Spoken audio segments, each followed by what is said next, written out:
year-end long ride. Ganap sana ako ng kape. Lamig dito. Parang bagyo.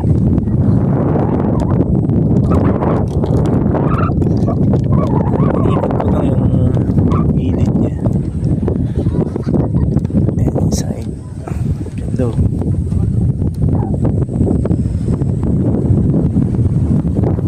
Solid ang nature. Meron pa dun sa taas.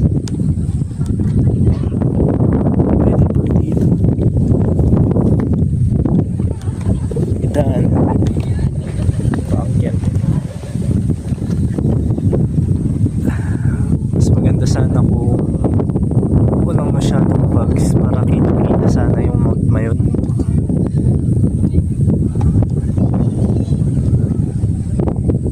Amazing.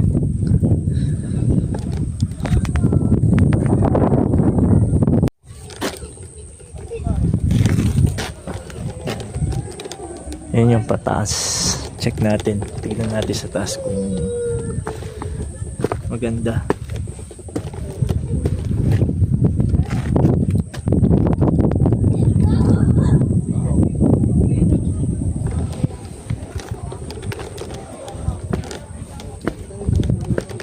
Taas yung tangkit.